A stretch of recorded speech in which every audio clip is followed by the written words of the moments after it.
Om Shri Gurubhyo Namaha.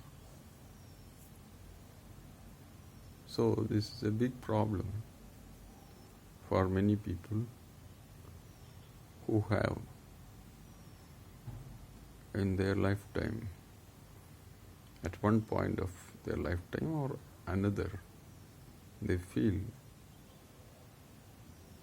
as though they are bored with what they are doing and they don't find any interest.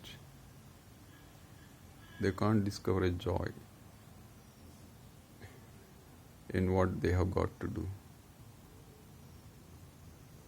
It is very boring also, they feel. And naturally they ask themselves the question that what happens to them? Because things were not used to be like this. They were enthusiastic and they had enough time.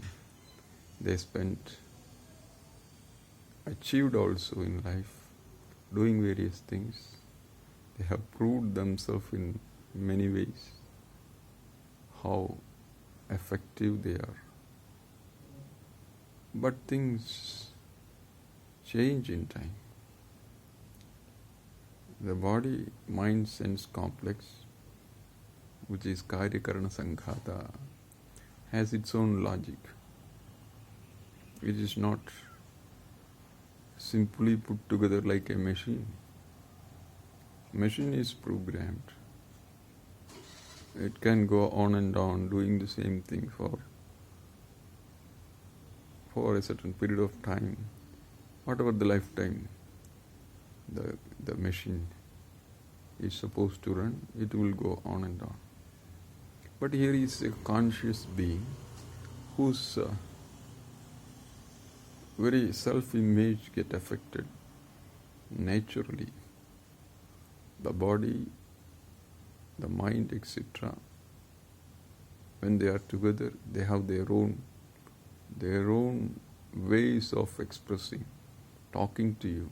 Their language is different, and perhaps we fail to read those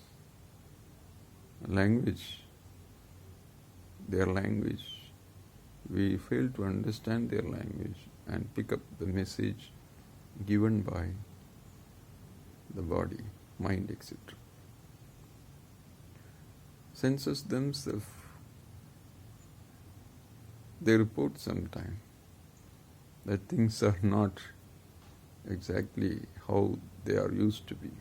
They were used to be in the past. Suppose the person could hear properly, see properly. Now he or she has to ask twice what is going on, because hearing problem, huge cracker bursts in front of the person and person may ask, what is the smoke? He sees the smoke, not able to hear the sound. Things change. Body condition change. Of course, because of that, mind change. Mind also changing means thinking. Patterns change. We can't hold on to ideas which we cherished at a period of time in life. The same ideas may look boring. The mind may not entertain the same ideas anymore. So it is a natural process, we can say. But we have to grow. As a human being, we are supposed to grow. We are not supposed to abandon what we have got to do. Whether I love to do it or not is not the criteria. Suppose I have always got things to do and I like those things and I like to do those things, then there is no conflict. Because what I have got to do, those things I like to do, where is the conflict? wonderful. Life is wonderful. But what I have got to do, I don't like to do. What I am happy doing, those things are away from me. Means what I am supposed to do, what I have got to do is always things that I don't like to do. Then the problem comes. I have to, as a human being, I have to think in terms of my priority. The priority changes. So as a student, at the age of 15, 16, as a teenager, etc., what a person has to do may not be same at the age of 35. He has got many responsibilities. Therefore, it is always one has to decide what one wants to do, how much one wants to do. These are all definitely a choice. But whenever there is a choice, remember, I am responsible. As a human being, I am given the faculty of choice, but while exercising the choice, I am responsible for my life. So I have to choose as a matured person. That maturing has to happen as I grow. That is growth really. Simply aging doesn't make sense. As and when I grow as a grown-up person, my decision should be coming from that maturity, inner maturity. So it is not a question of just I am doing something because of my livelihood. I depend upon the income which I generate. For that I do a job. That's all fine. Everybody is doing that. But so it is not a simple question of livelihood for the people who really go out and earn something. And because they have to earn, that doesn't mean their whole life they have to keep earning. What they earn, they have to spend for themselves, and also they have to find the ultimate goal in life, and they have to set it at some point of time. They have to strive, they have to make effort also to achieve that goal. So because that is how the human mind, intellect, everything is designed for. Not that it can be satisfied otherwise by doing certain things alone. Okay, if we can convince ourselves that what we are doing is the need of the hour, there is no problem. That means our intellect must be satisfied with our answers. Because our own intelligence will question what we are doing. That is a human being is supposed to be. A human being's intelligence has to question what I am doing is the right thing to do. And I have to find, if I have got something to do, if it is a pressing necessity of that moment, that time. Because for everybody, the situation demands an action from the person. He has to fall in place. Then only there will be harmony in his life. He cannot be a square peg in a round hole like situation. It doesn't fit in. So if we need harmony, we have to find our place in the scheme of things. Therefore, naturally, first of all, getting into the action, we find that this is what I have got to do now. Then, even if I don't like things which I do, it is not my likes or dislikes, whether I like it or not. I have got to do, therefore I do, is something really freedom. It shows my freedom.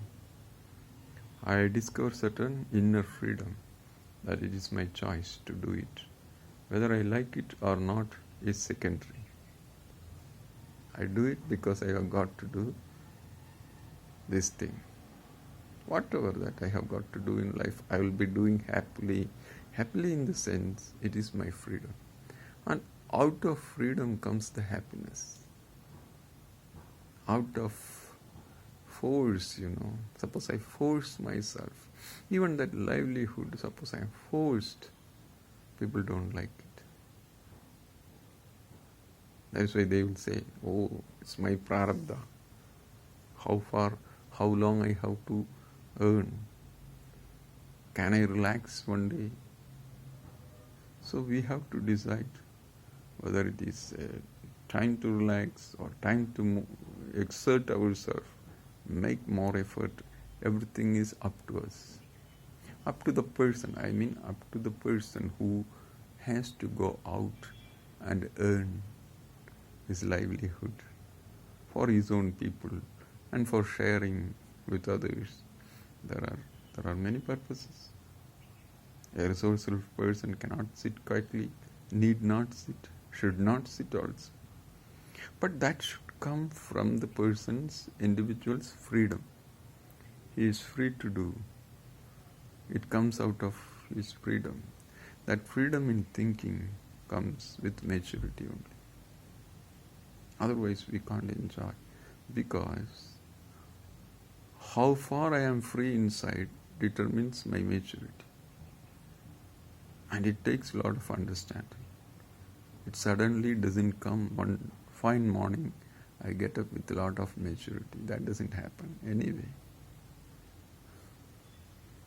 Simply, getting up one fine morning, I'm a matured person.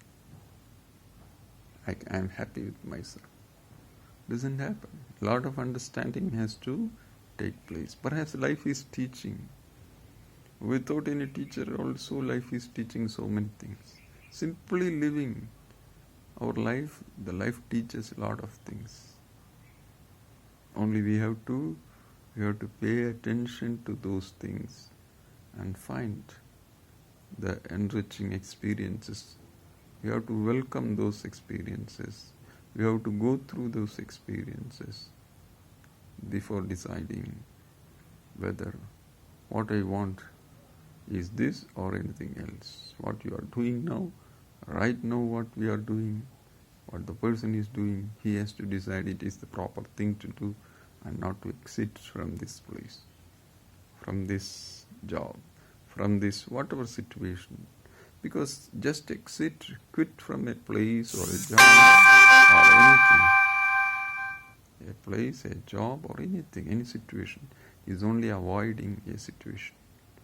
The person will immediately get into another situation, because whenever a person escapes from one situation, what happens? He ends up in another situation, which is equally or perhaps more difficult than the previous situation. So therefore, changing situations will not solve the problem. It is the contentment that which one has to gain through maturity that alone will answer all our questions in life. Whether I can sit with myself or I can perform actions without getting affected, bored or anything. Getting bored means what? Getting tired, really. Nothing. Suppose a person who is very much, bored, his grandson comes and starts playing with him. and he is interested also. Just playing, nothing to gain there. He joins this small little child and enjoys half an hour. Then after that, he again, comes to this old thinking. Then he gets this boredom. So it is an invitation. This boredom comes because of thinking, certain patterns of our thinking. So how to get out of those patterns? Because a right thinking will solve the problem of wrong thinking, that's all. There is no shortcut. The way in which I think has to change. There is no other way. Changing situations may not help. Unless it is for some satsang, okay, it is fine because it may change. Because then also the person's thinking has to change. While attending the satsang, he has to listen, and perhaps that will give him another way of thinking and looking at himself. There is a chance. Otherwise, no chance. So these are all natural in one way, but we are not to flow with whatever that natural tendencies are there. The natural tendency, when the body at a particular age, particular time, the body decides itself. It has got its own needs, the biological, physiological, strength, psychological also. They all determine how our mood will be. The moods change then. The emotions change.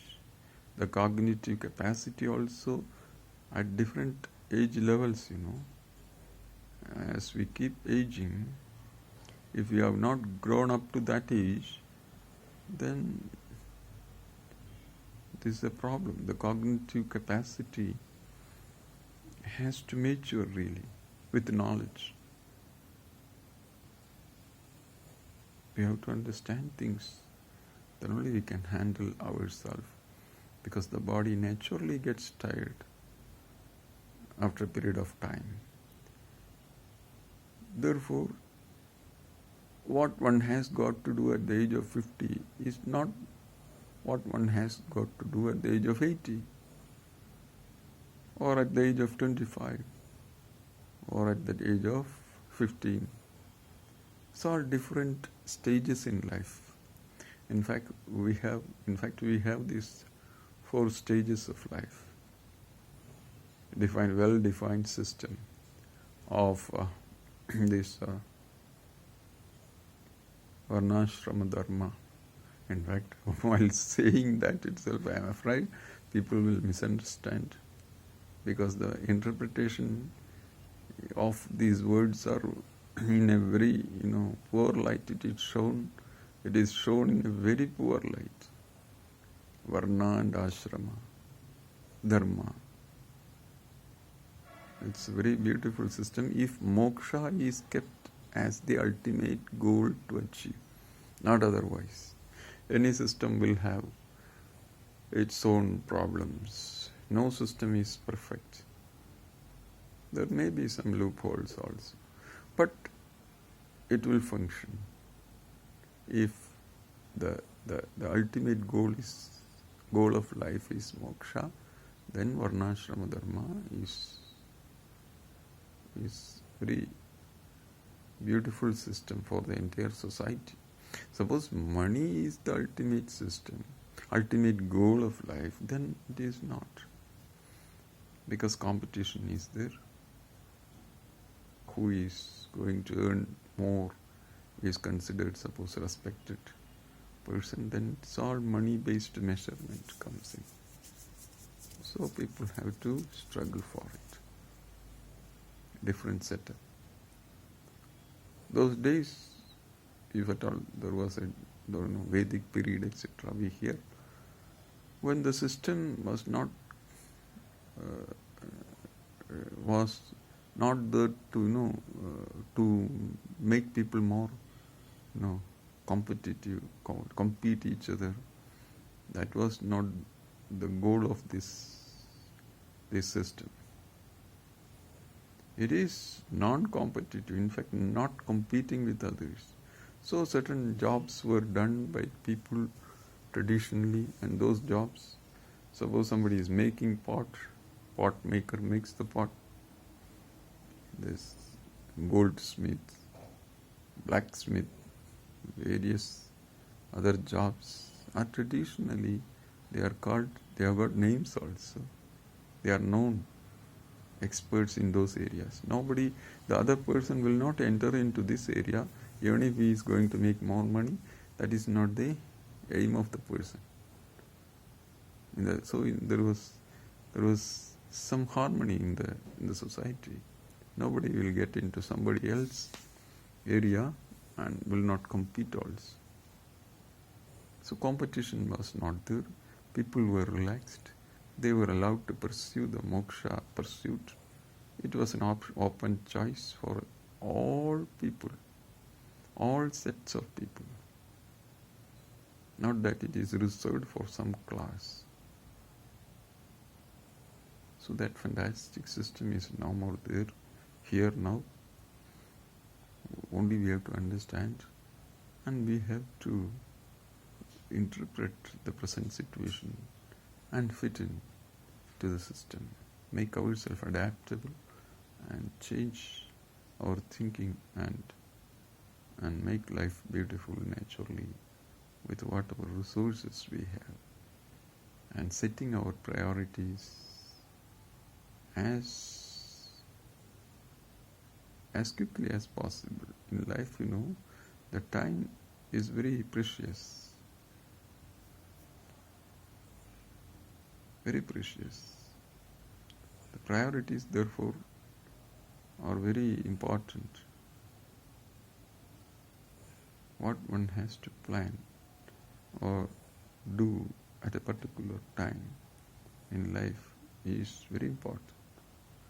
If one has to achieve something, they have to move systematically. There may be exceptions. Exceptional people are there. But exception is not the rule. Exception proves the rule. We do now. So the priorities become important. We have to set our priorities. What one requires at one point of time in life is entirely different from what the other person is requiring. So no one else other than the person is the authority to judge, find for himself what he is in, what he is looking for, what he has to do at this particular time in life. Because that he will be a loser.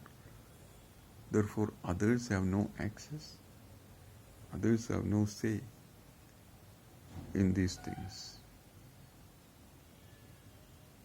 He has to find. He can take help, of course.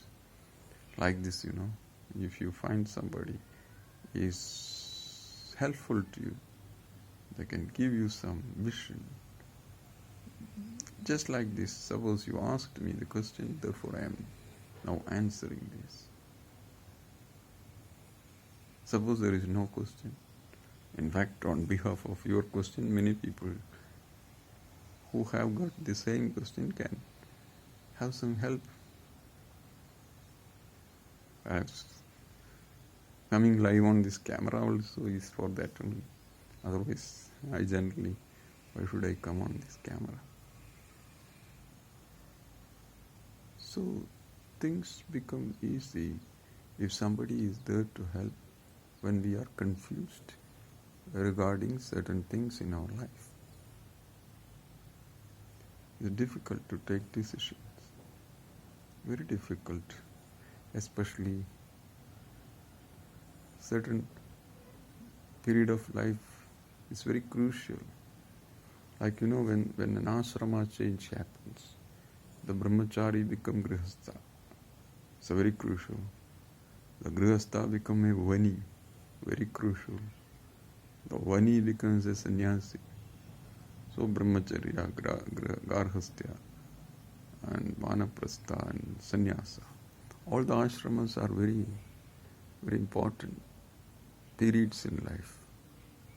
Whether they are followed strictly or not, ritualistically or not, they are there even now. These ashramas are not gone.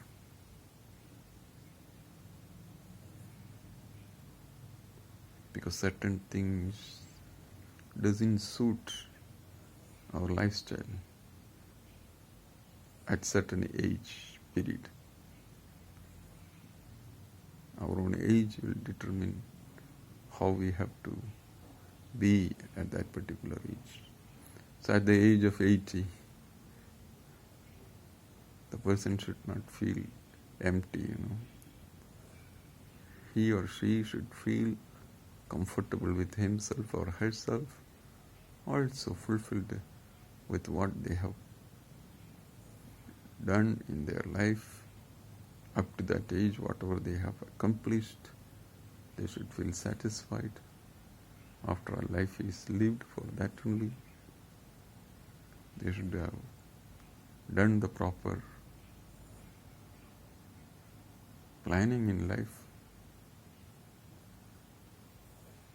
So, if they analyze, they will find at the age of 80, it's a net result of their planning, how they decided for themselves, not for others' sake, not even somebody advised them or somebody asked them to do.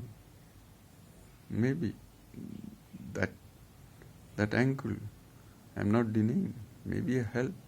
Somebody told them, they gathered some information or knowledge, and they worked upon those ideas, and a little bit they have imbibed those ideas, perhaps implemented in their life, but that's all.